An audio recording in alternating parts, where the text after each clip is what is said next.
The livelihoods of the people in this part of the Philippines is completely dependent upon the sea, one way or another. Dinahan Bank is now one of the most degraded coral reefs in the world with some of the highest fishing pressure.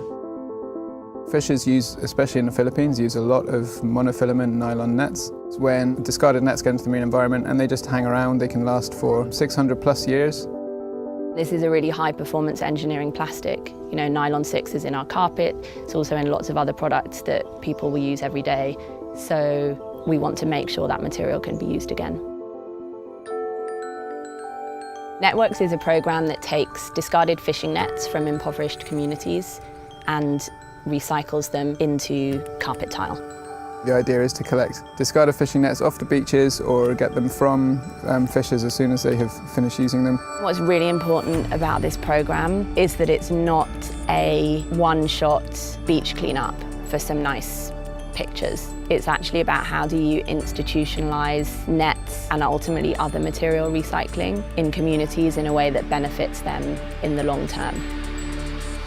Hilaw man ako nga someday moabot ra gid ang panahon nga mahurot ang tanang pukot diri sa kawayonan. Kay daghan naman nga mosundog namo. Mga sample nga gihatag nga ipatan-aw namo dire.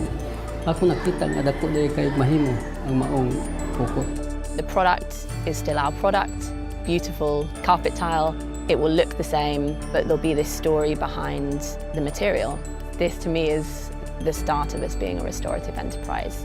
We're giving back and giving opportunities that are way beyond what maybe people would think a carpet tile company could do. And this is only the beginning.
Savez-vous que les déchets des uns peuvent devenir la matière première des autres?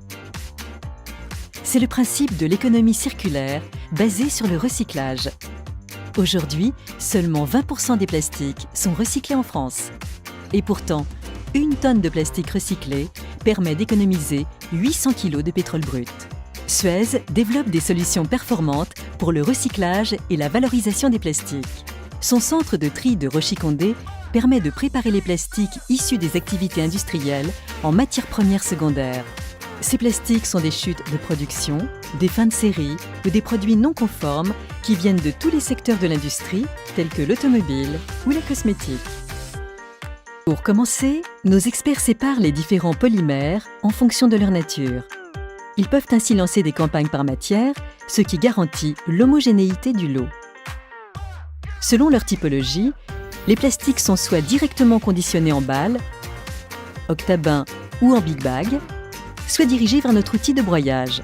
Dans un premier temps, le process va déchiqueter la matière et séparer les métaux ferreux. Ensuite, par un broyage fin, la matière est amenée à une granulométrie de 12 mm. Enfin, les paillettes passent dans un cyclone spécialement conçu pour retirer les poussières. Nettoyées, les paillettes sont stockées en big bag, puis envoyées dans les filières de plasturgie. L'expertise Suez permet d'optimiser la valorisation des plastiques qui nous sont confiés. Nous produisons des matières de haute qualité et parfaitement tracées qui vont entrer dans la fabrication de nouveaux produits. La boucle de l'économie circulaire est en marche.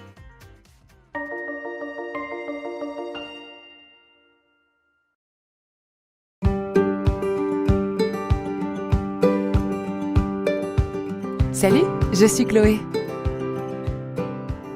Nous allons voir ensemble ce que deviennent les emballages plastiques, comme les bouteilles d'eau, les flacons de shampoing ou les barquettes de fraises, une fois qu'ils sont jetés. Je vais te présenter toutes les étapes du tri et du recyclage de ces emballages, ainsi que ses nombreux acteurs. Suis-moi. Le premier acteur de la chaîne de tri est le consommateur. Les citoyens responsables ont pris l'habitude de jeter leurs emballages plastiques dans la poubelle de collecte sélective en fonction des règles de tri de leur commune. Pour connaître les règles de tri de ta ville, il suffit d'aller sur le site de la mairie. En triant correctement tes emballages plastiques et en les jetant dans la bonne poubelle, tu facilites le travail des autres acteurs du tri et tu permets déjà un meilleur recyclage de ces emballages. Vient ensuite l'agent de collecte. Il est le second acteur de la chaîne du tri. Il transporte les déchets plastiques jusqu'au centre de tri. Dans le centre de tri, les emballages plastiques sont d'abord séparés des autres matériaux, comme le papier ou encore l'aluminium par exemple. Ensuite, ces emballages sont encore triés par grandes familles de plastique.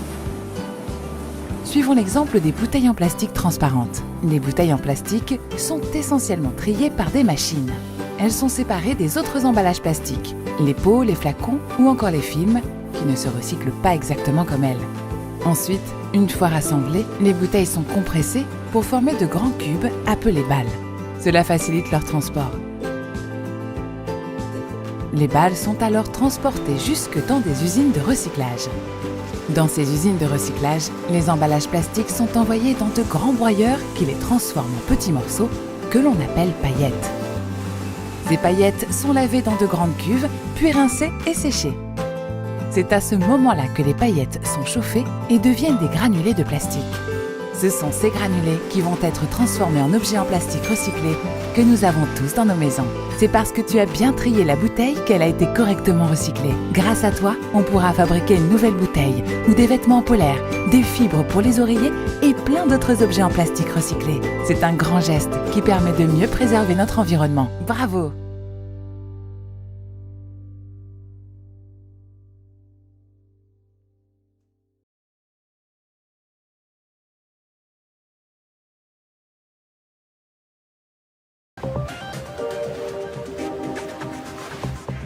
Équipé de filets spéciaux, ce navire peut repêcher les déchets plastiques qui dérivent à la surface de l'eau ou juste en dessous. Le petit catamaran les apporte ensuite dans une grande usine de recyclage flottante. Nom du programme, The Elephant, l'éléphant de mer. Un projet audacieux, mais controversé. Repêcher du plastique en mer entraîne, comme toute pêche, des captures accidentelles. C'est-à-dire que l'on attrape à tort certains organismes, ce qui a des effets écologiques préjudiciables. Il faut par conséquent peser très précisément le rapport bénéfice-risque pour voir si le bénéfice l'emporte. Or, personnellement, j'ai des doutes. Autre idée innovante, ne pas repêcher les déchets plastiques, mais les concentrer et les collecter grâce à d'immenses barrages flottants. C'est la vision défendue par Boyan Slat. Pour son ambitieux projet baptisé The Ocean Cleanup, ce jeune Néerlandais a collecté plusieurs millions d'euros sur Internet. Un prototype est déjà testé en mer du Nord. Et en 2018, un barrage de 100 km de long devrait être installé de façon permanente. Ce dispositif ne collecterait toutefois que les déchets dérivant en surface. Les déchets en plastique dans les océans sont répartis sur de très grandes surfaces. Et ils sont tout petits. Il s'agit dans la plupart des cas de minuscules fragments. Les collecter demanderait d'énormes moyens techniques et financiers. Et ce ne serait pas particulièrement efficace, car les déchets plastiques en mer finissent par s'accumuler sur les fonds marins et par s'incruster dans les sédiments. Troisième idée qui, elle, permettrait d'éliminer les déchets plastiques déposés sur le fond marin. Utiliser des bactéries dévoreuses de plastique.